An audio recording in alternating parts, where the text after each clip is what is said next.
बिस्मिल्लाहिर्रहमानिर्रहीम। शुक्र है खुदाए लम यज़ल का जिसने हमें तौफ़ीक बख्शी कि हम यहाँ मिल बैठें और ख़वातीन के नफ़सियाती मसाइल पर बात का आगाज़ करें। कुछ ही अरसा हुआ है कि हमने यहाँ पर वुमेन सोसाइटी का एक क़याम अमल में लाया गया है, जिसका मकसद ये था कि हमारे यहाँ सोसाइटी में ख़वातीन को लेकर एक बयानिया बनाया जाता है कि वो मसाइल से दो चार हैं। तो वो जो स्पेस क्रिएट होती है उसमें फिर बहुत से नैरेटिव्स अपनी जगह लेने की कोशिश करते हैं और हमें ये सिखाते हुए नज़र आते हैं कि ख़वातीन को ये मसाइल हैं, ख़वातीन को ये मसाइल हैं, जिससे नफ़रतें बढ़ी। तो हमने सोचा क्यों ना एक ऐसा प्लेटफॉर्म, एक ऐसी जगह बनाई जाए जहाँ पर एक ऐसी सेफ़ स्पेस जहाँ वो आकर बैठें, आपस में बात करें और वो इस चीज़ का फ़ैसला करें कि उनके क्या मसाइल हैं और उनका क्या हल निकाला जा सकता है। उस ओपन माइक में बात करने के बाद हमें एहसास हुआ कि एक चीज़ जो बहुत अरसे से कंप्रोमाइज़ हो रही है और निगलेक्ट हो रही है, वो ख़वातीन की नफ़सियाती सेहत है, जिस पे हमारे यहाँ या तो बात की नहीं जाती, अगर की जाती है तो इस पहलू से की जाती है कि आया ये कोई दीनी मसला है या ऐसी क्या बात है जिसकी वजह से ख़वातीन जो है वो अपनी नफ़सियाती सेहत को लेकर ख़ामोश हैं।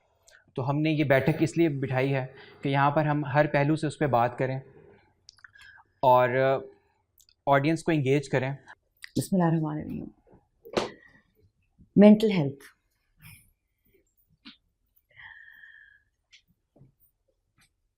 मेरे ख्याल में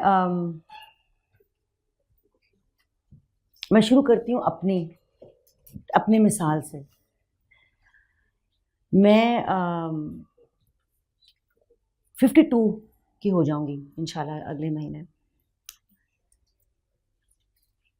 मैं 4 साल की उम्र से मुख्तलिफ ट्रॉमों की शिकार हो गई। मुख्तलिफ किस्म का तशद्दुद हुआ 4 से 9 तक, और उसके बाद मैं एक बहुत ही डरी हुई, सहमी हुई और बौखलाई हुई सी बच्ची बड़ी हुई।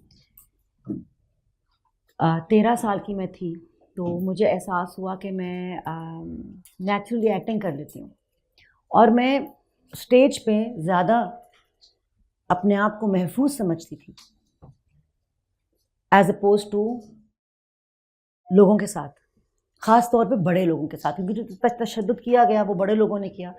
तो जब मैं एडल्ट्स के साथ होती थी मुझे खौफ आता था, भरे कमरे में इस तरह मैं घबरा जाती थी। स्टेज पे नादिया नहीं होती थी, स्टेज पे नादिया जमील थी नहीं, तो कोई और किरदार अपनी कहानी सुना रही है, तो मैं बहुत शेरनी होती थी। और यूं ही मैं छुपते छुपते डरते डरते एक्टर बन गई। मेरी शादी हो गई, मेरे बेटे हुए। बज़ाहिर मैं एक बहुत सक्सेसफुल ख़ातून थी, लेकिन मैं एक्चुअली एक बहुत डरी हुई ख़ातून थी। और जो बचपन से खौफ मेरे अंदर बड़ा होता जा रहा था और कुछ पैटर्न्स बन गए थे कि मैं इजाज़त देती थी कि लोग एहतराम ना करें मेरा। मैं इजाज़त देती थी अपने रिश्तों में कि मेरी इज़्ज़त जो है उसमें वो ना की जाए, डिसरिस्पेक्ट की मैं इजाज़त देती थी। शायद मैं ख़ुद की भी रिस्पेक्ट नहीं करती थी। मुझे इस चीज़ का उस वक्त इल्म ही नहीं था कि ख़ुद की रिस्पेक्ट करना क्या चीज़ होती है। वालिदैन का रिस्पेक्ट करते हैं, औरों का बाहर रिस्पेक्ट करते हैं, आपके जो उस्ताद हैं, असातिज़ा हैं, आपको जो दीन पढ़ाने वाले लोग हैं, आपकी किताब है, इन चीज़ों की रिस्पेक्ट करते हैं। हर चीज़ जो रिस्पेक्ट के काबिल थी वो मेरे बाहर थी, अंदर रिस्पेक्ट। मैं तो एक बहुत ही डरी हुई, बौखलाई हुई और ऐसी इंसान हूँ जो कि अकेला नहीं रह सकती। मैं अपने शौहर के बगैर नहीं रह सकती, मैं अपने माँ बाप के बगैर नहीं रह सकती। अब मेरे बेटे बड़े हो रहे हैं, मैं उनको लिटा लिटा के अपने साथ सुलाती हूँ। मैं रात को सो नहीं सकती थी अकेले। कुत्ते पालती थी मैं, और कोई ना हो तो जानवर, बकरे, अकेली मैं मसना हूँ। और मुझे अंदाज़ा हुआ कि मेरी जो अंदर की वो 4 साल की बच्ची थी जिस पे कभी काम मैंने नहीं किया हुआ था, उसको मैं रेंट करती थी। कौन इसका ख्याल रखेगा आज? इसके जो खौफ हैं, इसके जो डर हैं, इसकी जो इनसिक्योरिटीज़ हैं, इनका ख्याल कौन रखेगा?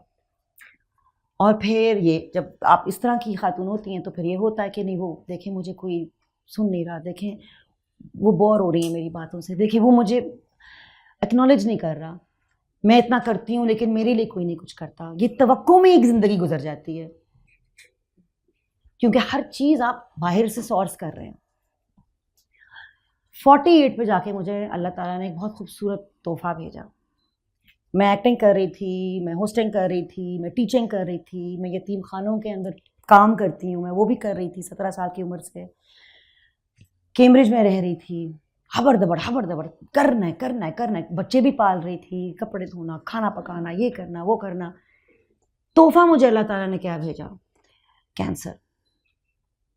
और जब कैंसर हुआ मुझे, तो मुझे कोविड के पहले लॉकडाउन में कैम्ब्रिज में कैंसर हुआ, जबकि सारी फ्लाइट्स बंद थी, कोई मेरे पास आ नहीं सकता था। और मैं थी, मेरा 13 साल का बेटा था, और शदीद डिप्रेशन और कैंसर।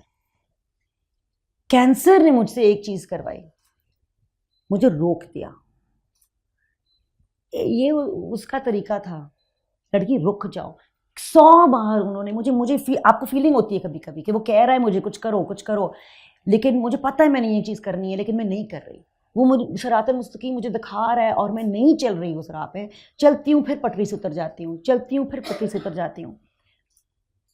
अल्लाह ताला said to me, stop, you stop right now, you stop listening to people, you stop working, you stop doing things, you stop being bored, just stop everything. There is nothing. गंजी हो गई, totally गंजी हो गई, nails fell out, भवें गिर गई।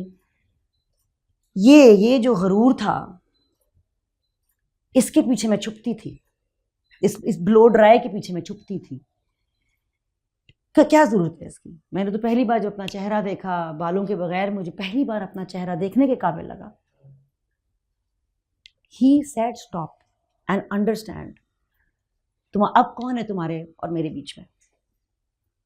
कौन है? तुम्हारे वालिदैन, तुम्हारा शौहर, तुम्हारा काम, तुम्हारा नाम, रिज़्क रोटी तक नहीं है। माय हस्बैंड ऑल्सो यहाँ पे पाकिस्तान में थे, उनकी बिजनेस कोलैप्स कर गई थी। लिटरली मैं उस वक्त, मेरा बेटा और मैं, हम जैसे वहाँ पे कैम्ब्रिज में जो इक्विवेलेंट है ना लंगरों का, वहाँ से हमारा खाना आता था, टिन्स डब्बे में गवर्नमेंट हमें खाना भेजता था। Best lesson of my life, everything, वो तमाम चीज़ें जो मुझे ज़रूरी लगती थी, I learned they are not important. Success क्या चीज़ है? पहला सवाल जब हम एक दूसरे से मिलते हैं, आप क्या कर रही हैं आजकल? यही क्यों नहीं काफ़ी है कि मैं अल्लाह को याद कर रही हूँ? यही क्यों नहीं काफ़ी है कि मैं मोहब्बत करना सीख रही हूँ? ये क्या है कि आप क्या कर रही हैं आजकल? और जब आप मोहब्बत करना सीख रही हैं, तो सबसे पहले आप किससे मोहब्बत करना सीख रही हैं? माँ जब एक बच्चे को एक से ज़्यादा बार कोई बात समझाए, right? If your mom tells you something 2 times, that means she's serious, right? 2 bar he's told us कि हर मुश्किल के साथ ये मुश्किल है, ये आसानी है। मैंने कहाँ देखना है? ये क्यों है कि मैं हमेशा मुश्किल पे फोकस कर जाती हूँ? क्यों है? मैं कहती हूँ कभी कभार के मैं बहुत गुनहगार इंसान हूँ, मुझे नहीं नज़र आ रही आसानी, बज़ाहिर है लेकिन नहीं नज़र आ रही। वो यूँ दिखा देता है, मांग के तो देखो, साथ ही है। और it's something as small as my mother in law giving me shami kebab, it's something as small as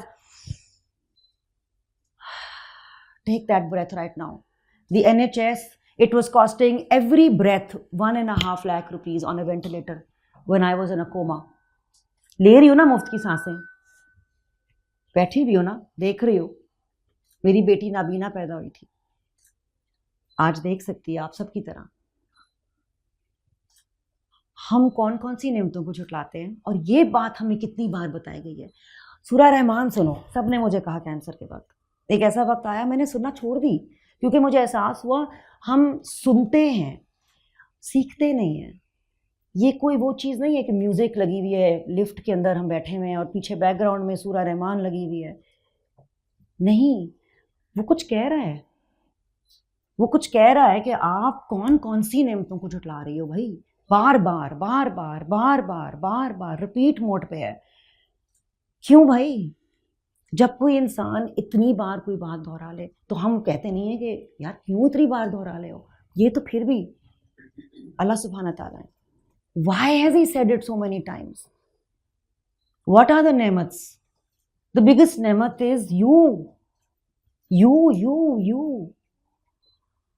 Faiz साहब ने कहा ना उस नज़म के आखिर में, वो जो एक नज़म है, अगर मुझे इसका वो यकीन हो मेरे हमदम मेरे दोस्त, उसके आखिर में वो कहता है कि ये जो आपका मसला है, नश्तर के सिवा इसका कोई चारा नहीं है, और ये चारा मेरे कब्जे में नहीं, इसी जी रूह के किसी के कब्जे में नहीं।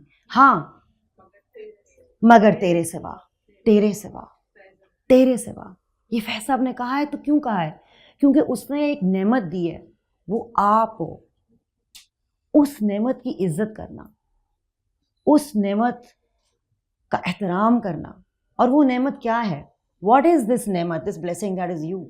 It is your body, it is your mind, it is your health, and it is सबसे पहले I think the most important thing your शनाख्त। और शनाख्त किस चीज़ से बनती है? मेरी शनाख्त इस चीज़ से नहीं बनती कि मैंने क्या पहना हुआ है या क्या लेबल्स मुझे सोसाइटी मेरे ऊपर थोप देती हैं। कोई कहता है ये मुसलमान औरत है, ये एक्टर है, ये पाकिस्तानी है, ये सब तमाम लेबल्स हैं। नहीं, मेरी शनाख्त बनती है मेरे अमाल से। मैं कर क्या रही हूँ और क्या नहीं कर रही, इससे मेरी शनाख्त बनती है। मैं नमाज पढ़ती हूँ, क्या मैं हराम खाने से परहेज़ करती हूँ, क्या मैं तवक्कुल रखती हूँ, ईमान है मेरे में, ये जाहिर कैसे हो रहा है, मैं कर क्या रही हूँ। इन अमाल से मेरी शनाख्त जाहिर होती है। अगर आप किसी फूल से बहुत मोहब्बत करें लेकिन उसको पानी ना दें, किसी बकरे से मोहब्बत करें उसको चारा ना दें, वो मर जाएगा। लव, मोहब्बत एक एक्शन है। So what are the actions you are doing to respect yourself? You, everything starts from you. You.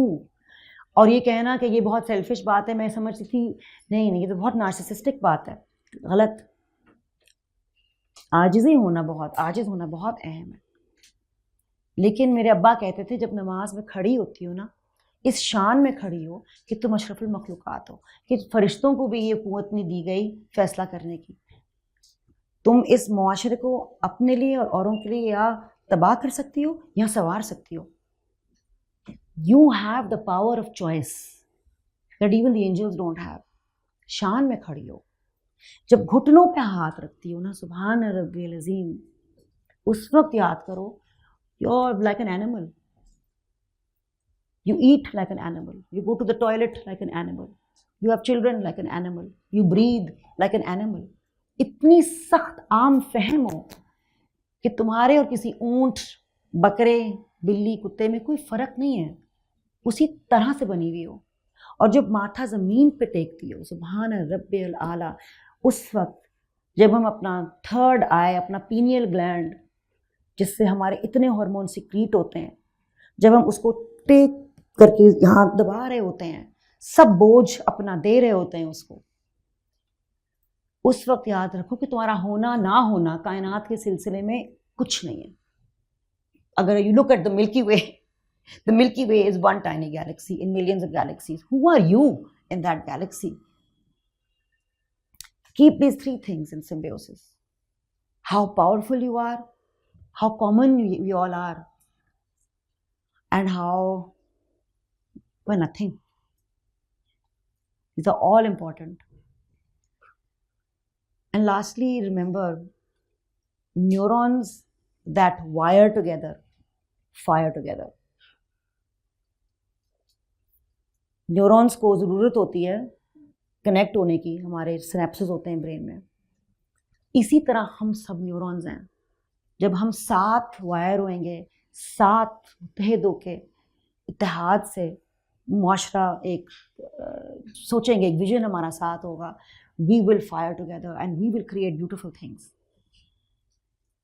Because you can't create anything on your own. You cannot create anything on your own. You need him, and then you need support and other people, other neurons to fire with. So this is just some of the things I learned. I learned that I have 3 intelligences. One intelligence is here. एक brain मेरी यहाँ है, एक मेरी cardiac brain है. जब heart transplants होते हैं ना, तो आपको पता है द पेशेंट जिसको हार्ट मिलता है, उस इंसान का जो जिसकी डेथ हो गई है, उसको उस इंसान की मेमोरीज भी मिलती हैं, उस इंसान की यादें भी मिलती हैं, उस इंसान की लाइक्स और डिसलाइक्स भी मिलती हैं. एक 80 ईयर की हमारी एक केस स्टडी थी जो मैं पढ़ रही थी न्यूरोसाइंस. एक 80 ईयर्स की खातून है जिनको हार्ट मिला एक 18 साल के लड़के का, और उस खातून को 80 साल की उम्र में एक लत लग गई पिज़्ज़ा और motorcycles. It's an actual case study because you have a whole system around your cardiac area. फिर आपकी एक तीसरी ब्रेन है, and gut brain, which is the first brain. जब आप एम्ब्रियो होते हो ना, माँ के पेट में होते हो, पहली ब्रेन जो आपकी बन रही होती है आपकी गट ब्रेन है. यहाँ पे आपकी शनाख्त है, यहाँ पे आपका करेज है. हम लोग कहते हैं कि न्यूरोसाइंस की दुनिया में दिल हुक्मरान है. हर फैसला कल्ब से करो, यहाँ से दिल से सोच के करो. फिर इसको दिमाग के पास लेके जाओ. दिमाग जनरल है, ये आपको क्रिएटिव स्ट्रेटजी बना के देगा. और ये गट ब्रेन सिपाही है, ये अमल करेगा. जहाँ पे फाइट फ्लाइट फ्रीज रिस्पॉन्स है सारा. अलाइन करें अपने अंदर इन तीनों ब्रेन्स को. compassion brain, creative brain and courage brain. We all have it inside us. You know, 85% of your happy hormones, endorphin, oxytocin, dopamine, जितनी भी ये हार्मोन्स है ना जो इंसान को खुश करती हैं, जिसकी वजह से लोग जाके एक्सरसाइज करते हैं, जिसकी वजह से लोग एडिक्ट्स बनते हैं, 85% of these hormones are created in your gut. यहाँ पे your intestinal area, not in your head. Only 20% are created in your head. 75% of your immune system, बीमारियों से बचना है, अपने बच्चों को बचाना है, is in your gut. पुराने ज़माने में कहते थे ना, हर बीमारी मैदे से शुरू होती है. मैंने सीखा जब मैं न्यूरोसाइंस पढ़ रही थी, और अभी भी पढ़ रही हूँ, मैं एमफिल कर रही हूँ किंग्स कॉलेज से. Grief gut. It's a big problem in the gut. If people are holding on to grief. एक फिर मेरी तो अल्लाह ताला आप एक राह पे निकलते हैं ना, अल्लाह ताला आपको लाइक माइंडेड लोगों से मिलाता है. एक सईदा मासूमा जहरा हैं जिनका एक इनकलाब क्लिनिक है यहाँ डिफेंस पे. She is a magician. Why she magician? Because कोई उनके पास आता है डिप्रेशन के साथ, एंग्जाइटी के साथ, ग्रीफ के साथ, वो क्या करती हैं, वो 1 सेकंड में आपका नब्ज देखती हैं और वो चेक करती हैं, आपके 2-3 टेस्ट लिखवाती हैं, फिर वो काम करती हैं आपके अंतड़ियों पे, आपके मैदे पे, आपके दिल पे, आपकी किडनीज पे. यहाँ पे ये इशू है, क्योंकि आपका जो मेंटल हेल्थ है आपकी फिजिकल हेल्थ से जुदा नहीं है. ये हमें एक चीज़ बनाई गई है, एक पैकेज में बनाया गया है. हम क्या खाते हैं, हम क्या किन लोगों से मिलते हैं, हमारे फ्रेंड्स कौन हैं, everything counts, everything you feed your soul. So you are the big nemat. Feed yourself beautifully. Feed yourself with the love I feed my children. I feed myself with the same love today. Because the most important child you have is the child inside you. And when you can take care of her, then you see what a woman can be. You know what a woman can be. औरत तो वो सांचा है, वो पानी है, वो fluid है, जो हर चीज़, we can be anything. We can be business women, we can be mothers, we can be doctors. हमारे से ही घर का माहौल बनता है. ये हमारा एक बहुत खूबसूरत पावर है. हम में वो पावर है कि हम अपने आप को छुपा के, we don't need to see our power, we don't need other people to see our power, we let the men think that yes it is you, because we don't need that. हमें ज़रूरत नहीं है, उसने हमें बनाया ही ऐसा है. वो एक्सटर्नल वैलिडेशन क्या चीज़ है हमारे लिए? बहुत खूबसूरत एक नेमत है और ब्लेसिंग है औरत होना. हमें, we have been given the powers, the creative power, the womb. And I think that the womb is a metaphor for creation. We are the wasilas to create and give birth to prophets. It is us. We are the quiet standing in the background. So please recognize your power and feed it with good, literature, good food, good friends. Feed it. When you walk outside, there's a tree. That tree is giving you oxygen. It's there for you. He has made it for you. Say salam to it in your heart. Say salam to it. I promise you, you will feel it saying walaikum assalam back. It knows that you are sending it energy. ECG क्या होता है? ECG क्या होता है? ECG, heart का ECG जब लेते हैं, there is a magnetic energy, there is actual electricity that is coming out of your heart, जो कि recently in my books I learned MPhil के दौरान कि 10 फुट के फासले से तक आपको ना इंसान की एनर्जी फील हो जाती है. अगर मैं यहाँ बैठी होती और मैं बहुत तकब्बुर में होती, आप एक अपने जिस्म में कुछ महसूस कर रहे होते हैं, शायद यही महसूस कर रहे होते हैं कि मैं उठ के जाना चाहती हूँ, या ये महसूस करने होते हैं I don't want to listen to her, मैं बोर हो रही हूँ, मैंने सुनना ही नहीं है. या अगर मैं बहुत रो रही होती, बहुत तकलीफ में होती, तो शायद आप अनकंफर्टेबल फील करते, या शायद आपका फीलिंग होती कि मैं उठ के मेरा हाथ इसका मैं पकड़ूँ. You will feel, if I am feeling positive, you will feel it, because that is my heart and your heart. It is a scientific fact. ये एक सेंटिमेंटल बात नहीं है. You will pick up on my energy. और शुक्र में रहना, मैंने ये बात सीखी है, ये किसी एक चीज़ के बारे में आप शुक्र में नहीं हो सकते कि हाँ मैं देख सकती हूँ, मैं खा सकती हूँ, मैं पी सकती हूँ, अल्लाह ने मुझे हुस्न दिया है, अल्लाह ने मुझे एबल बॉडीड बनाया है, या मेरे सामने कॉफ़ी है, पानी है. नहीं, शुक्र is an attitude. You have to keep working on that attitude. Even when you are sick, even when someone you love has died, you have to commit yourself to shukr. Abu died last May. I thought कि मैं तो मर जाऊंगी अबू के जाने के बाद, क्योंकि मेरे जिस तरह से अब्बा ने मुझे प्यार किया शायद किसी ने नहीं किया. वो एक्सटर्नल वैलिडेशन जो बहुत सारी ख़वातीन ढूंढ रही होती हैं, बहुत सारे आदमी भी ढूंढ रहे होते हैं, लेकिन तब तक मुझे अल्लाह ताला ने कैंसर दे दिया था और मैं अपनी वो मेंटल हेल्थ प्रैक्टिशनर की जर्नी पे शुरू चल पड़ी थी. मुझे कुल्लों पे किसी ने कहा कि नादो, जब मेरा सऊदी से मेरी एक दोस्त थी, कहते हैं जब हमारे यहाँ कोई फौत होता है हम तो अल्हम्दुलिल्लाह कहते हैं. तो मैं उसको देख रही तो कहती है, नादो जब मेरा 15 साल का बेटा फौत हुआ तो एक पाकिस्तानी औरत आई और वो ज़ारो कतार रो रही थी, सीना पीट पीट के रो रही थी कि तुम कैसे बर्दाश्त करोगी है, तुम्हारा एक लौता बेटा.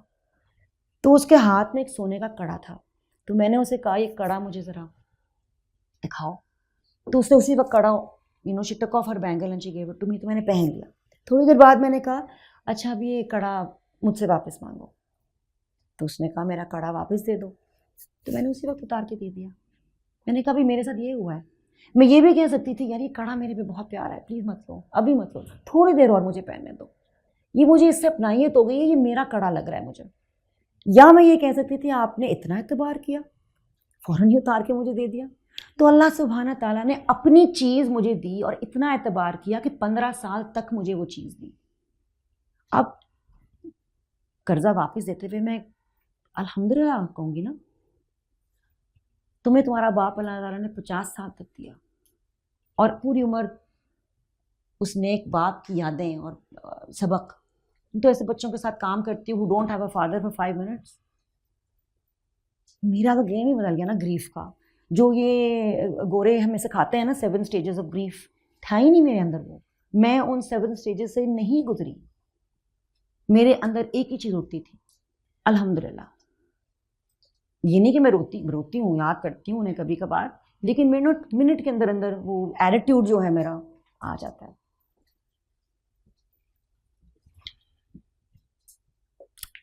Does anybody have any specific questions or any struggles or anything they want to bring and share with us? आपके अंदर से वो एफर्ट्स नहीं जा रही उस तरफ, उस तरीके से आप शुक्र नहीं कर पा रहे वो नेचुरली तौर पे, उस तरीके से जिस तरीके से आप कल नमाज पढ़ रहे थे उस तरीके से आज आप नहीं पढ़ पा रहे। कल आपके अंदर से आवाज़ आ रही थी कि इखलाक, आज आप वो नहीं कर पा रहे, उसको कैसे सही करते हैं? मैं खुद आपकी तरह अपने आप को बार बार अपने डिसिप्लिन को दुरुस्त करने की कोशिश करती हूँ। कनेक्शन कभी नहीं टूटता, क्योंकि कनेक्शन हमारी तरफ से है ही नहीं। कनेक्शन तो वो दे रहा है, कनेक्शन तो उसकी तरफ से है, और वो तो 24 आवर्स है ना, वो तो रुकता नहीं है। तो the connection is always there, the connection is always strong.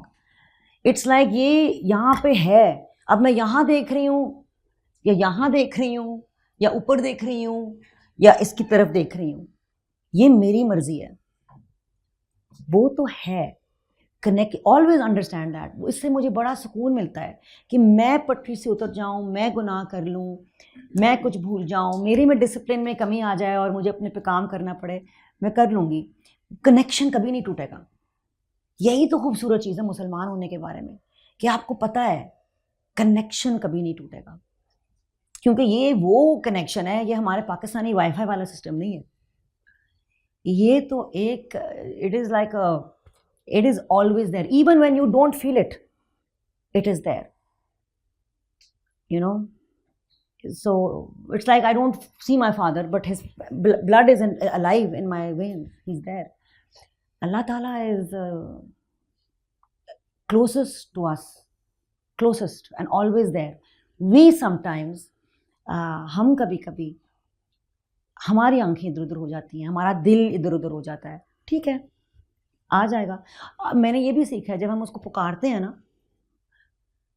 तो उसका जवाब यही होता है कि यार तुम्हारा पुकार मैंने ही तुमसे पकड़वाया, I have made you call out to me. अगर तुम कह रही हो कि you know I want to be closer to you, he has made you think that. Nothing comes in your heart that is good, that is not from him.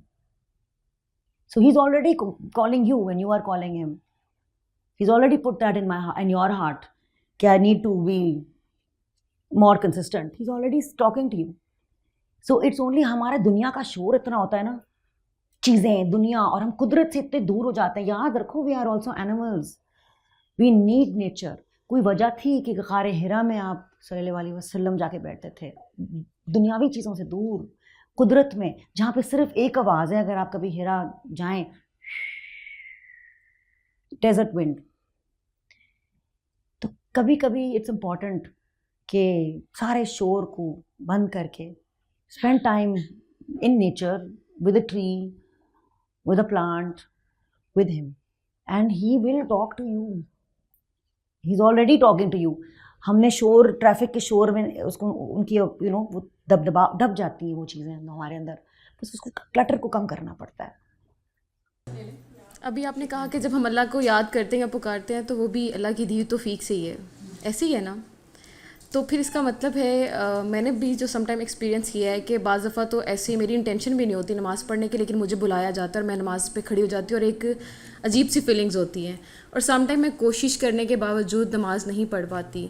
तो फिर इसका मतलब है इंसान के हाथ में क्या है, इंसान का इख्तियार किस पे है? हालांकि दूसरी तरफ तो ये बात कही गई है कि इंसान को इख्तियार दे दिया गया है कि वो सीधे रास्ते पे चलता है या गलत रास्ते पे चलता है, लेकिन जब मैं दूसरी तरफ इस एस्पेक्ट को देखती हूँ तो मैं कंफ्यूज हो जाती हूँ कि मेरा इख्तियार कहाँ पे है और अल्लाह का कहाँ पे है। आपका इख्तियार सिर्फ आपके अपने एक्शन पे है। लेकिन उस एक्शन की तौफीक कौन दे रहा है? He is calling you every waking second of your life. He is your every atom in your body, every atom that is the energy in your body is him. ठीक है? It is up to you Do you want to tune into that energy or are you going to get distracted? हम distract हो जाते हैं. मुझे हमेशा लगता है कि मेरी जो तकदीर है वो अल्लाह के हाथ में है, लेकिन जो किस्मत की डोर है ना वो उसने मेरे हाथ में दी दी है. ना मैं यतीम खानों में काम करती, ना आज मेरी बेटी होती. मेरा ही फैसला था कितने साल में यतीम खानों में काम करूँगी, और फिर जब वो आई मेरी ज़िंदगी में तो ये मेरे कल्ब ने उसको पहचाना कि ये मेरी है, ये तो है ही मेरी. पूरी दुनिया ने मुझे कहा तुम अभी कैंसर है तुम्हें, ये नाबीना है बच्ची, क्या कर रही हो, 50 साल की हो गई हो, लेकिन नहीं, ये मेरी है. वो तो उसने मेरी किस्मत खोल दी क्योंकि मैंने एक फ़ैसला किया और मैं लगातार लगी रही उस यतीम खाने में, तो वो मुझे मेरी बेटी मिल गई. मेरे अपने ख्याल में हमारे अपने हाथ में सिर्फ हमारे अपने फ़ैसले हैं जो हमारे अमाल की तरफ हैं. You actually he has given you that power कि I am calling you, I am calling you. Now, are you going to be distracted by this, by your body, or are you going to take this challenge of your distraction and overcome the distraction, और थक के बैठ जाओगे? ये this distraction and distraction भी तो वो भेजते हैं. जी बिल्कुल. तो फिर तो डिस्ट्रैक्शन भी उसकी तरफ से, कॉलिंग भी उसकी तरफ से, तो फिर हम क्या? तो आप पे ये है कि आप डिस्ट्रैक्ट होंगी कि नहीं. and it is very interesting. मेरे ख्याल में क्वांटम फिजिक्स में अगर आप कोई क्वांटम फिजिक्स पढ़ता हो ना, कोई चीज़, things are not always black and white, things are happening together. He is calling you and he knows before you know whether she's going to do it or not. He to knows. So it is us to know, and for us to strengthen our focus, strengthen our habits. Practice makes things permanent. Perfect तो करता ही है लेकिन permanent भी करता है. जब हम एक चीज़ को एक नमाज को कज़ा पढ़ना हैबिट बना दें तो वो हैबिट परमानेंट हो जाएगी. और ये बात मैं अक्सर सोचती हूँ कि हम फिल्म पे टाइम पे पहुँचते हैं, जहाज़ पे टाइम पे पहुँचते हैं, अस्पताल टाइम पे पहुँचते हैं, तो उसका जो एक बुलावा है जो दिन में 17 मिनट लगते हैं अगर फ़र्ज़ पूरे करने हैं, तो उसमें हम कज़ा का एक निगोशिएशन करते हैं. हम करते हैं ना, we are doing it. That is our choice. He knows what our choices are going to be. But it is for us in this lifetime to iron out our own will, iron out our own discipline and practice what makes things permanent, the right things for us. और जब हम ये करते रहेंगे ना, मैंने देखा है जब हम मुसलसल लगे रहें, रास्ते खुलते जाते हैं, आसान होते जाते हैं. फिर एक आजमाइश आएगी, गिरेंगे. लेकिन याद रखें, जब हम बचपन में गिरते थे, चलना सीख रहे थे, कितनी बार आप गिरी हैं? कितनी बार हम सब गिरे हैं जब हम चलना सीख रहे थे? कभी ऐसे एक बार हुआ कि हमने कहा यार चलना ही नहीं है, बहुत औखा काम है? नहीं, हम चले, हम दौड़े. Practice makes things permanent. वो चेयर लीडर अभी भी आपके अंदर उसने जिंदा किया हुआ है अल्लाह ताला ने, जो आपसे वो करवाएगा जो आप करना चाहती हैं. और अपनी ज़ुबान में, अपने अल्फाजों में, ये एक न्यूरो साइंस हैक है हमारा. NLP में हम कहते हैं बिलो द लाइन लैंग्वेज होती है और अबव द लाइन लैंग्वेज होती है. ये आखिरी बात है. ये अगर मैं आप सबसे कहूँ इस वक्त, नो मैटर व्हाट हैपन्स, कुछ भी हो जाए, don't think of a pink elephant. Don't think of a pink elephant. Don't think of a pink elephant. What are you thinking of? So when you tell yourself, don't be sad, don't miss your prayers, don't be late, don't be poor, what is your brain thinking? Miss your prayers, be late, ye wohi cheez, repeat. No. So what do you say instead? You say what you do want. I am committed to saying my prayers on time. I'm committed to him. I'm committed to getting up. I'm committed to walking. I am committed to my Siratul Mustaqim, and I am committed to every day I will think how I'm committed to my mental health. I'm committed to happiness. I'm committed to love. I'm committed to you and me. गाड़ी जिस तरफ लेके जानी है ना, उस तरफ steering wheel. अगर आप एक पहाड़ पे घोड़ा चला रही हैं, गाड़ी चला रही हैं, साइकिल चला रही हैं, नीचे खाई है, और वो खाई आपके तमाम मसले मसाइल हैं, तो आप घोड़े का, गाड़ी का अगर नीचे देखती रहेंगी ना, उधर ही जाएंगी। हमने जाना जरूर है उस खाई में कभी ना कभी, और कभी कभी ये भी ठीक है खाई से निकल के थोड़ी देर बैठ जाओ। फौरन घोड़े पे, साइकिल पे दोबारा सवार होने की जरूरत नहीं है, बैठ जाओ, रुक जाओ। मेरे कैंसर ने मुझे रोक दिया था। थोड़ी देर सड़क के किनारे बैठ के बस breathe breathe, and when you are ready start your journey. But always keep your car towards the direction you want to go. Keep your language the direction you want to go. Never say about myself, मैं ऐसी हूँ, मैं anxious हूँ, मैं डरपोक हूँ. Never. It is a guna. It is a guna. Speak about yourself with love. ये आप कह सकती हैं, I am feeling anxious. क्योंकि मैं ये कॉफ़ी नहीं हूँ, मैं ये कॉफ़ी पी रही हूँ, ये गुजर जाएगी मेरे अंदर से. मैं खौफज़दा नहीं हूँ, मैं खौफज़दा महसूस कर रही हूँ, गुजर जाएगा ये मेरे अंदर से. अपने आप को उस फीलिंग की शनाख्त ना जोड़ दें. ये याद रखें, write it down. RAIN R recognize the emotion. A, accept it, allow it. I, investigate it.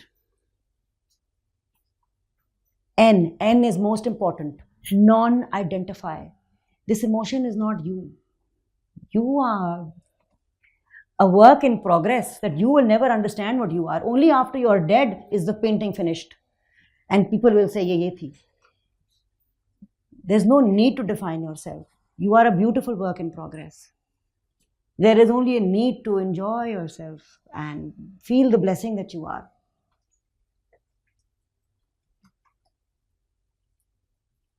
Thank you so much for listening to me. मैं परफॉर्मिंग आर्टिस्ट हाँ, थिएटर ही पढ़ाना.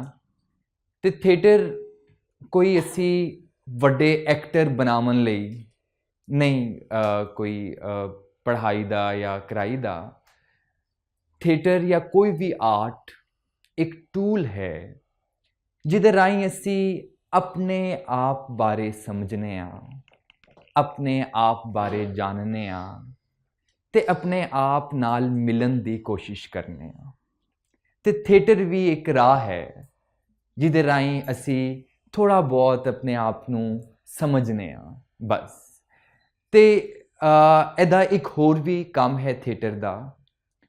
ਇਹ ਕੀ ਕਰਦਾ ਹੈ ਕਿ ਜੋ ਕੁਝ ਅਸੀਂ ਸਿੱਖਿਆ ਹੋਇਆ ਹੈ, ਸੁਸਾਇਟੀ ਨੇ ਸਾਨੂੰ ਸਿਖਾਇਆ ਹੈ, ਉਹਦੇ ਉੱਤੇ ਵੀ ਸਾਨੂੰ, ਉਹਦੇ ਬਾਰੇ ਵੀ ਸਾਨੂੰ ਕੌਨਸ਼ੀਅਸ ਕਰਦਾ ਹੈ.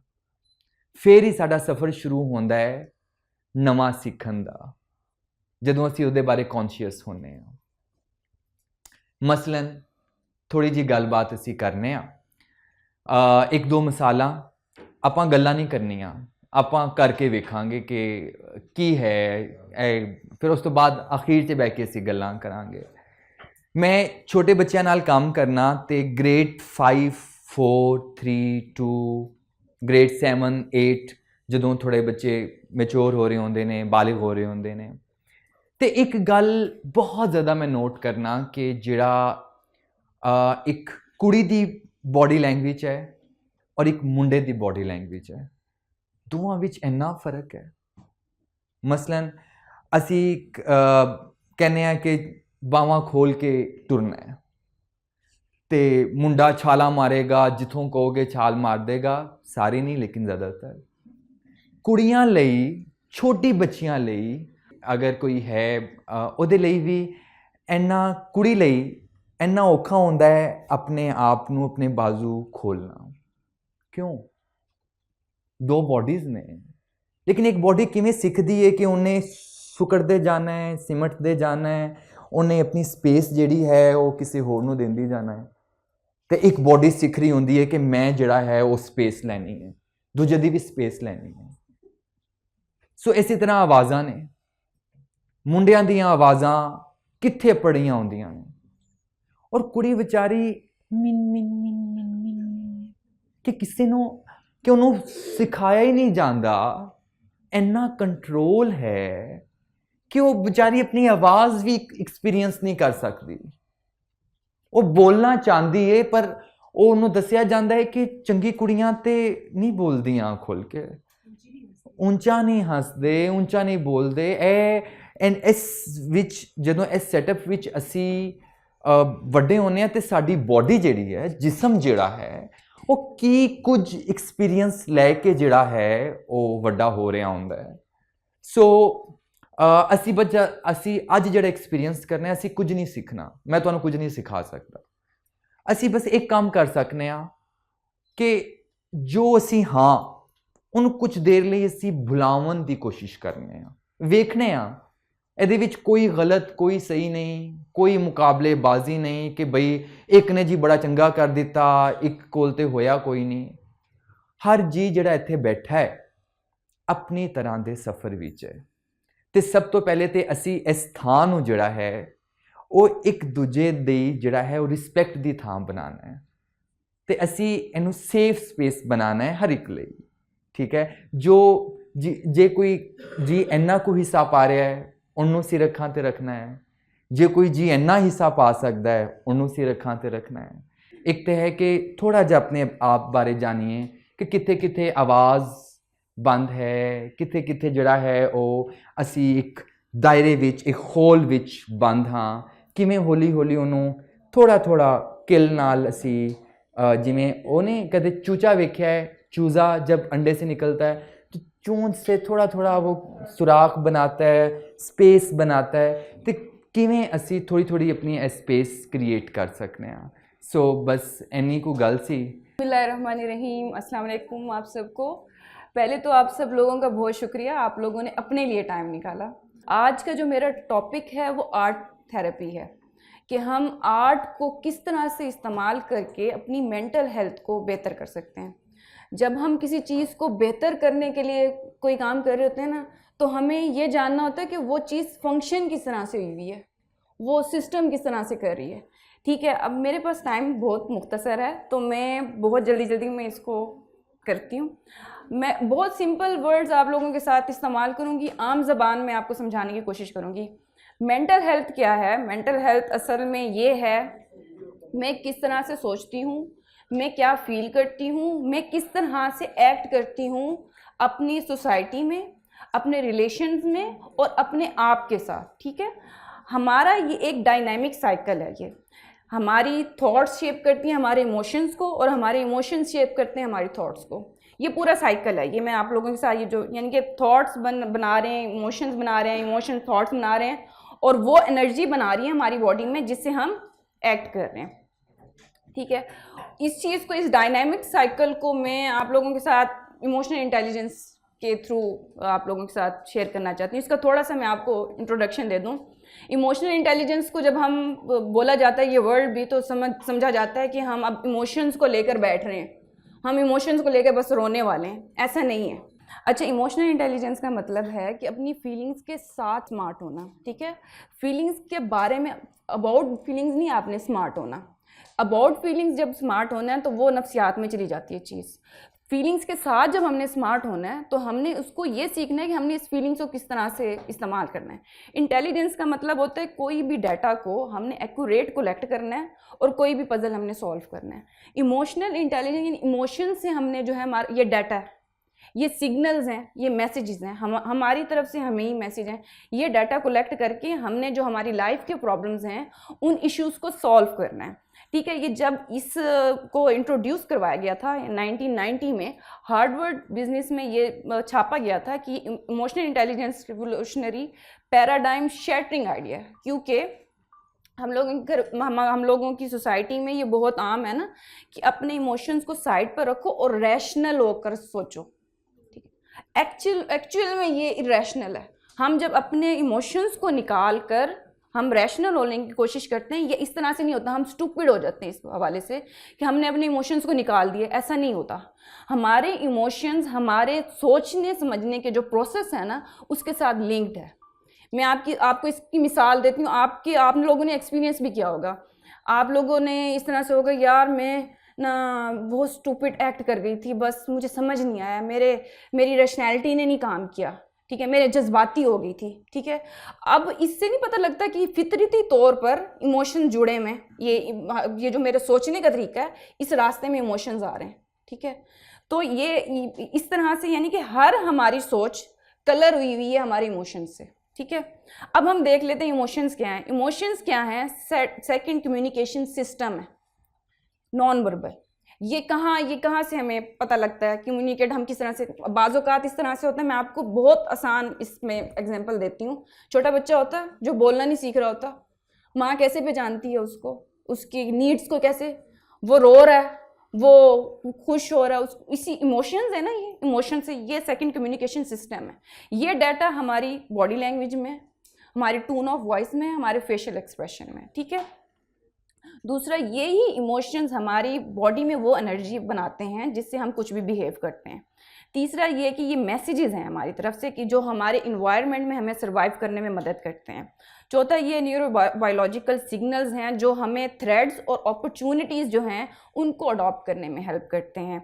उसके बाद जब भी मैंने अर्ज़ किया था आप लोगों के सामने कि हमारी जितनी भी हमारी जो थॉट्स हैं वो कलर हुई हैं इमोशंस से। इसके बाद हम देख लेते हैं कुछ मिथ्स हैं इमोशंस को लेकर। अभी ये हमारी बहन थी जो कह रही थी मुझे नहीं पता लगता कि मैं ऐसा क्यों फील करती हूँ। ऐसा नहीं होता, ठीक है। हम कुछ भी फील कर रहे हैं, हम एंजाइटी फील कर रहे हैं, मुझे नहीं पता लगता मैं क्यों खामखा रोती रहती हूँ, मुझे नहीं पता कि ऐसा क्यों फील हो रहा है, उसके पीछे कोई ना कोई रीज़न होता है, उस रीज़न को ढूंढना होता है, ठीक है। उसके बाद हम लोगों ने कुछ इमोशंस को हमने नेगेटिव बना दिए, कुछ इमोशंस को हमने पॉजिटिव बना दिए, ठीक है। ऐसा नहीं होता, सब इमोशंस पॉजिटिव होते हैं इनिशियल लेवल पर। किसी भी इमोशंस की जो इंटेंसिटी जैसे बढ़ती जाती है वो नेगेटिव हो जाता है। लव एक्सट्रीम लेवल पे जाएगा, नेगेटिव होगा। ट्रस्ट एक्सट्रीम लेवल पर जाएगा, नेगेटिव होगा। एंजाइटी है आपको, एंगर है, अगर ये इनिशियल लेवल पे है तो ये आपको इंडिकेट कर रहा है कि आपको इसके ऊपर वर्क करना है। आपको किसी चीज़ का स्ट्रेस हो रहा है तो वो क्यों हो रहा है स्ट्रेस, उसके पीछे आपको मैसेज ये मिल रहा है कि आपकी लाइफ में कोई चीज़ इंपॉर्टेंट है जिसके ऊपर आपको काम करने की ज़रूरत है, या कोई फेयर है आपके अंदर और उसके ऊपर आपको वर्क करने की ज़रूरत है। तो कुछ नेगेटिव और पॉजिटिव नहीं होता। इमोशंस आर इरेशनल, अभी मैंने अर्ज़ किया आप लोगों के साथ। इसको अभी मैं और ज़्यादा डिटेल में तो नहीं करूँगी, मुख्तसर ही आप लोगों के साथ शेयर करूँगी। अब ये क्या है जी, ये जिस तरह से कलर व्हील है इस तरह से ये इमोशनल व्हील है।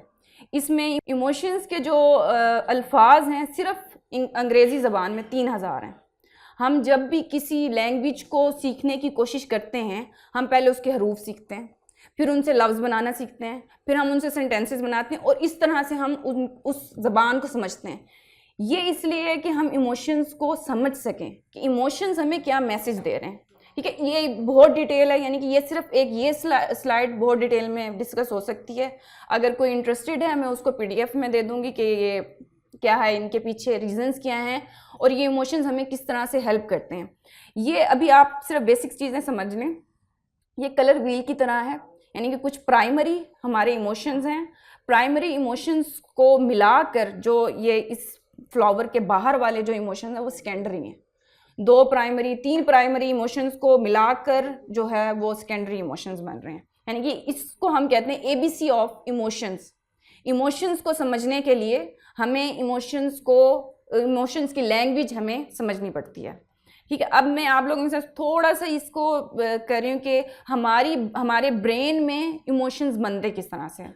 इमोशंस क्या हैं, थॉट्स क्या हैं, केमिकल्स हैं, ठीक है। जिस तरह से टेस्ट के केमिकल होते हैं, जिस तरह साइट के केमिकल होते हैं, इसी तरह से इमोशंस और थॉट्स के केमिकल जो हमारी पूरी बॉडी में हैं पड़े ट्रैवल कर रहे हैं, ठीक है। इसमें मैं आपको एक मिसाल दे देती हूँ, साइट के केमिकल की देती हूँ कि हम कोई चीज़ देखते हैं ना, मेरा ये ब्रेन सिग्नल भेजता है आगे, वो पिक्चर बनती है मेरे ब्रेन में और फिर मुझे दिखाई देती है वो चीज़। अगर मेरे ये सिग्नल भेजने वाले जो खुली हैं ये ख़राब हो जाएं, मेरी आंखें बिल्कुल ठीक हों, मैं नहीं देख सकूँगी चीज़। इसकी मैं आपको मिसाल देती हूँ, जब हम सो रहे होते हैं, ख्वाब देख रहे होते हैं, आंखें बंद होती हैं हमारी, फिर भी चीज़ें देख रहे हैं, तो क्या है, वो केमिकल तो बन रहा है। अब हमारे ब्रेन में वो इमोशनल जो है, इमोशंस के केमिकल किस तरह से बनते हैं। मैंने कोई चीज़ देखी है, अब ये प्रीफ्रंटल कॉर्टेक्स जो है इसको आप समझ लें, ये एक फ़ौजी है, मोर्चा लगा के बैठा होता है, देख रहा होता है कि कहीं कोई ख़तरा आता है तो फ़ौरन सिग्नल भेजता है आगे कि अलर्ट हो जाओ। ये यहाँ से सिग्नल भेजता है यहाँ अमेगडाला में। अमेगडाला में क्या है, हमारे एक्सपीरियंसेस सेव हुए हुए कि मैंने किस वक्त क्या रिएक्ट करना है। ये एक्सपीरियंसेस सबके मुख्तलिफ होते हैं। अब अमेगडाला उसमें से सिग्नल भेजता है हाइपोथैलेमस में। हाइपोथैलेमस क्या है, हमारे ब्रेन में छोटी सी फैक्ट्री है इमोशंस की, यहाँ इमोशंस बनते हैं। अब अमेगडाला ने जो एक्सपीरियंसेस के बेस के ऊपर आगे उसको सिग्नल भेजे हैं वो इमोशंस बन गए हैं, ठीक है।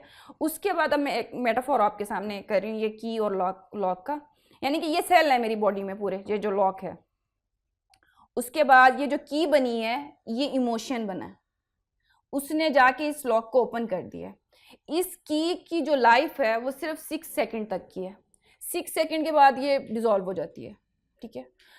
जब मैं इसको ऑब्जर्व करती हूँ, ठीक है, फिर ये केमिकल दोबारा बनता है, फिर वही सब कुछ होता है, वो सेल में जाकर मिलता है और वो फिर सेल ओपन होता है और फिर वो दूसरा, यानी कि ये फिर एक फ्लड सा बन जाता है मेरी बॉडी में।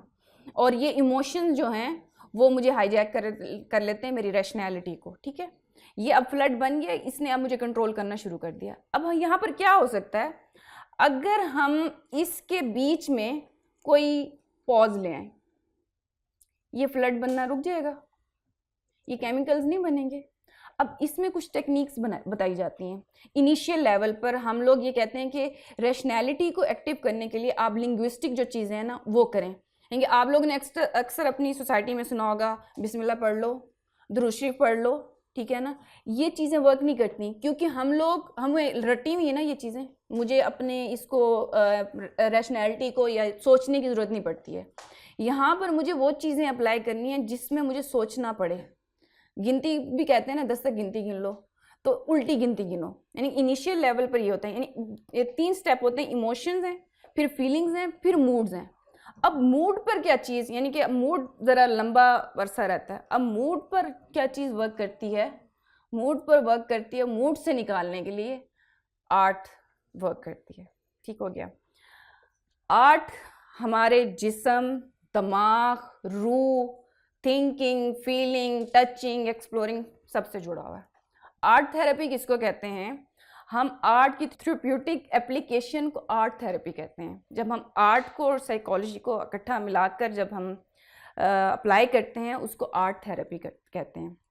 आर्ट थेरेपी में हम कोई आर्टिस्टिक स्किल नहीं सिखा रहे होते हैं, हम कोई आर्ट नहीं आपको भैया कोई परफेक्ट आर्ट पीस बनाकर आप कर दें, वो ऐसा कुछ नहीं है। आर्ट थेरेपी के यानी कि ये नॉन वर्बल कम्युनिकेशन है जो आप एक्सप्रेस वैसे नहीं कर सकते हैं, आप आर्ट के थ्रू एक्सप्रेस कर सकते हैं। ये ट्रॉमा रिकवरी में आपको हेल्प करता है, इमोशन नेविगेशन में करता है, मेडिटेशन के इफेक्ट है, फोकस प्रैक्टिस में आप लोगों की बहुत हेल्प करता है, रिलैक्स करने में बहुत हेल्प करता है, सेल्फ एक्सप्रेशन है। और इसमें जो सबसे मेन पॉइंट है, जजमेंटल फ्री इन्वायरमेंट देता है। जिन लोगों को होती है ना सेल्फ क्रिटिक, मैंने कभी लाइन नहीं लगाई, मेरे से तो नहीं होना ये आर्ट, ये इस चीज़ की इजाज़त नहीं है इसमें। ना जो आपके साथ काम कर रहे हैं जो एक्सपर्ट हैं उनको भी नहीं, और जो लोग खुद कर रहे हैं, आपने सिर्फ अपने आप को एक्सप्रेस करना है, इसको प्रैक्टिस करके देखना है। हम लोग बातें सुनते रहते हैं लेकिन हम उनको अपनी लाइफ में प्रैक्टिस नहीं करते हैं। उसके बाद ये कुछ चीज़ें हैं या कुछ प्रॉब्लम्स हैं जिसको ये एड्रेस करता है। जो अडल्ट्स हैं एक्सट्रीम स्ट्रेस को एक्सपीरियंस कर रहे होते हैं, जो बच्चे बिहेवियरल और सोशल इश्यूज़ को एक्सपीरियंस कर रहे होते हैं स्कूल में, घरों में, कुछ बच्चे जो ट्रॉमा को से गुजरे हुए होते हैं, कुछ बच्चे जो पढ़ना लिखना नहीं उनको उसमें मुश्किल हो रहती है, जिनकी हेड इंजरी होती है, वो लोग यानी मेंटल हेल्थ जिनकी प्रॉब्लम होती है, as relating issues, anxiety, depression, emotional distress, family और फ्रेंडशिप डिफ़िकल्टीज़, मेडिकल प्रॉब्लम्स। यहाँ पर मैं थोड़ा सा बोलूँगी, मेडिकल प्रॉब्लम ये नहीं है कि मुझे कैंसर हुआ है मैं आर्ट थेरेपी करूँगी और मेरा कैंसर ख़त्म हो जाएगा, ठीक है। कोई भी बीमारी है उसमें मुझे डिप्रेशन होता है, मुझे पेन है, ये उस डिप्रेशन को और उस पेन को कोप करता है, ठीक है। उसके बाद पोस्ट ट्रॉमेटिक स्ट्रेस में यानी इन चीज़ों में ये बहुत हेल्पफुल साबित होता है। और कहना ये है एक्सपर्ट का कि मैजिकल इफेक्ट रखता है, ठीक है। इसके बाद कलर साइकोलॉजी अगर हम देखें, आपकी डेली लाइफ में आपके इमोशंस पर, आपके मूड पर कलर्स का इफेक्ट पड़ता है। कहीं पर भी आप जाते हैं, किसी जगह पर आप बहुत रिलैक्स फील कर रहे होते हैं और किसी जगह पर आप बहुत फ्रस्ट्रेट फील कर रहे होते हैं कि भाई नहीं यहाँ मुझे अच्छा नहीं लग रहा, और वहाँ से आप फ़ौरन निकल जाते हैं, ठीक है। इसके बाद ये कलर व्हील आ गया हमारे पास। हमारे प्राइमरी कलर्स 3 होते हैं, रेड, ब्लू और येलो। अब इन प्राइमरी कलर्स को मिलाकर सेकेंडरी कलर बनते हैं और प्राइमरी और सेकेंडरी कलर्स को मिलाकर टर्टियरी कलर्स बनते हैं, ठीक है। उसके बाद जी जो एक्सपर्ट की तरफ से रेकमेंड की जाती हैं आर्ट थेरेपी में आर्ट फॉर्म्स, वो मैं आप लोगों के साथ शेयर कर रही हूँ। जेंटेंगल है, इसमें रिपीटेड होती हैं, यानी कि ये पैटर्न्स हैं, रिपीट करते हैं और इसमें डॉट्स होते हैं। उसके बाद मंडालाज हैं, ये संस्कृत में इसको यानी कि सर्कल को बोला जाता है और ये किसी भी फॉर्म में बन सकते हैं। ये आप लोग दिमाग में रखें, इसमें कोई सही और गलत कोई तरीका नहीं होता। उसके बाद जंडालाज हैं, ये जेंटेंगल और मंडालाज का फ्यूजन है। डूडल आर्ट है, ये जो लोग करते हैं वो उन लोगों का ये कहना है कि ये तभी किया जाता है जब हम किसी और एक्टिविटी में इन्वॉल्व होते हैं, यानी मीटिंग में हैं, लेक्चर ले रहे हैं, ये तब किया जाता है। उसके बाद स्क्रिबल, ये देखने में बहुत मेसी सा लगता है और ऐसा लगता है कोई नेगेटिव सी चीज़ है, लेकिन ये एक्चुअल में ड्राइंग में आपकी ड्राइंग स्किल को बहुत इम्प्रूव करता है और स्ट्रेस में यह बहुत हेल्पफुल, यानी आपके अंदर जो भी स्ट्रेस है ना, इसके थ्रू आप निकाल सकते हो उसको बाहर। ये स्ट्रिपिंग यानी कि डॉट से आपको लाइट और शेडो को मद्देनज़र रखते हुए, यानी जहाँ पर शेडो है वहाँ पर आप करीब करीब डॉट्स लगाएंगे, जहाँ पर लाइट है वहाँ पर आप थोड़े दूर दूर करके लगाएंगे। ये इस टेक्निक से की जाता है। उसके बाद कॉमिक स्ट्रिप्स हैं, यानी आप खुद ड्रॉ करके और या मैगजीन्स वगैरह से लेकर एक स्टोरी बनाते हो, ठीक है। ये वो है जी, लाइन आर्ट है, एक ही लाइन से बनाई जाती है। इसकी इनिशियल प्रैक्टिस ये है, आपके घर में नाइफ होती है ना, उसके साथ प्रैक्टिस की जाती है इसकी। ग्रैटिट्यूड ट्री है, जो आपकी ज़िंदगी में अल्लाह ताला ने जो भी आपको नेमतें दी हुई हैं वो आप पेपर कट करके इस तरह से एक ट्री बना के अपने, ये क्राफ्ट में आती है चीज़।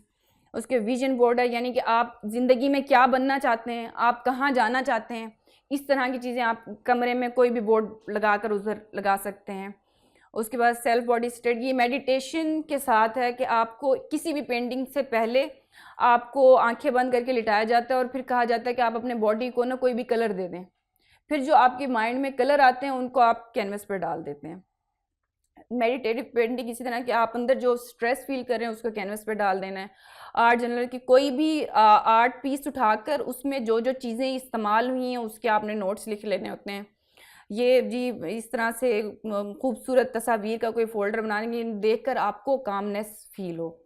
हीलिंग पोस्ट कार्ड, मतलब खुद ही को अपने आप को ही मोटिवेटिव मैसेजेस भेजना है, ऐसे कार्ड बनाकर खुद ही को ही सेंड कर देना है।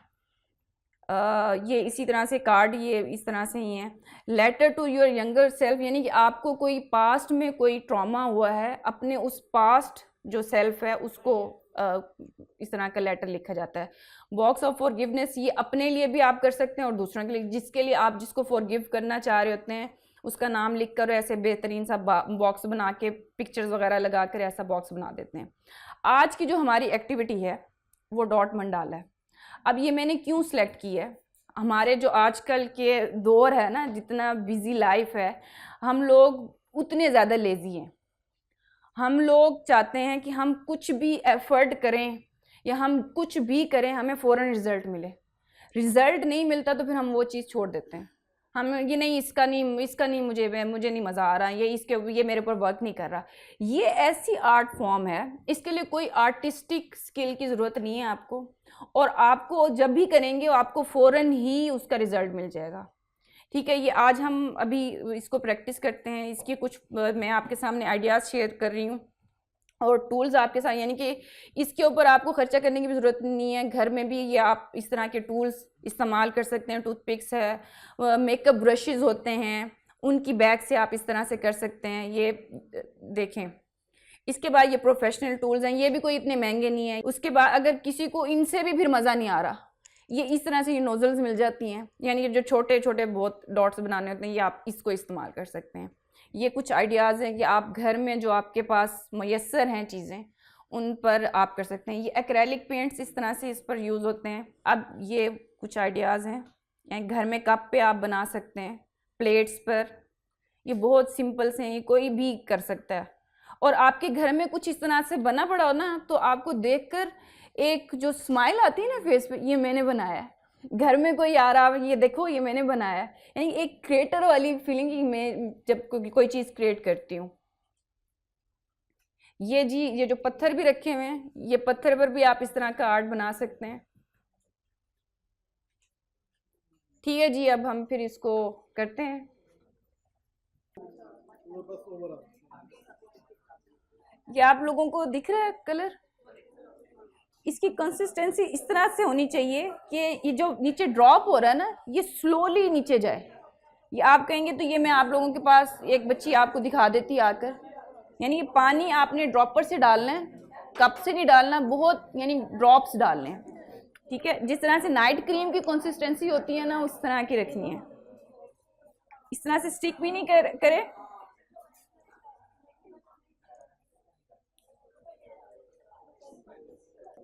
उसके बाद जी ये देखें, ये जो है मेरे पास प्रोफेशनल टूल्स हैं, ठीक है।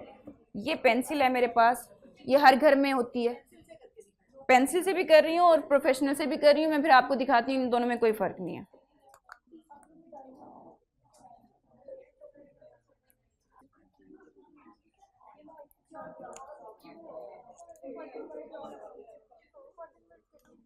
ये बिल्कुल स्ट्रेट रखना है आपने।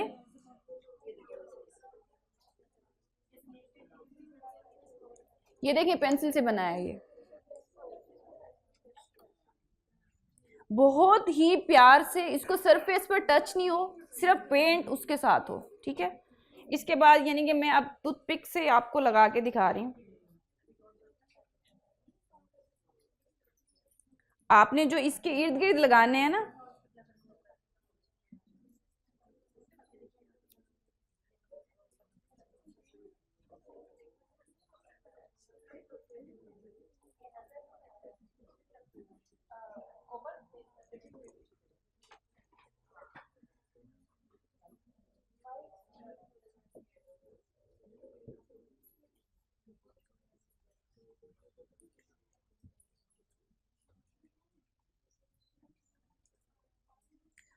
पेंट की अच्छी अमाउंट होनी चाहिए टूल के ऊपर।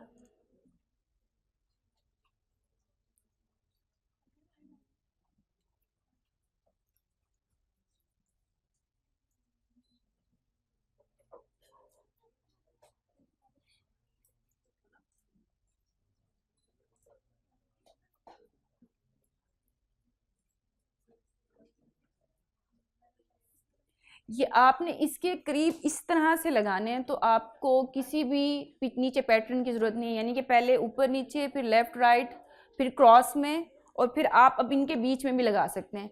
मैंने आपको आइडियाज़ दिए हैं, अगर आप कहेंगे तो वो भी मैं दोबारा चला दूँगी। ये कुछ मेरे जो लोग प्रैक्टिस कर रहे हैं उनकी तरफ से बने हुए, ये देखें। अगर आप इनको कॉपी करना चाहते हैं आप ये कर लें, नहीं तो मैं इधर से चला, नज़र आ रहा है इसमें से, इधर यहीं से देख लें आप लोग, ठीक है।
Thank you so much, thank you.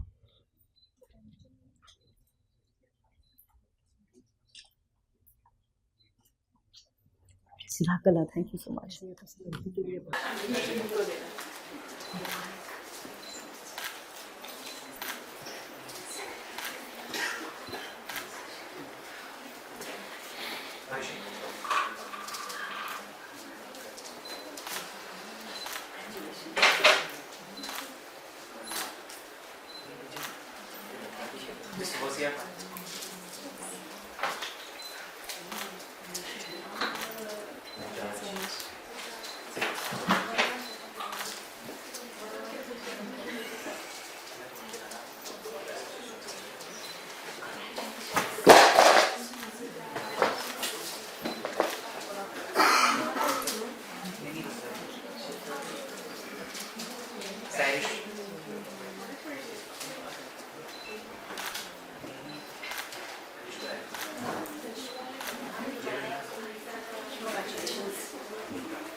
Pushpa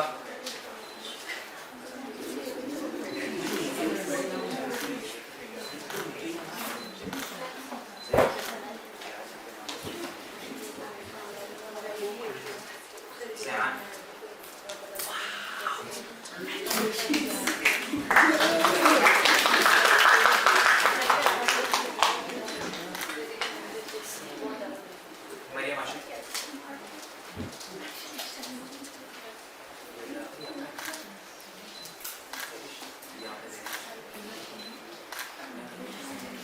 इनास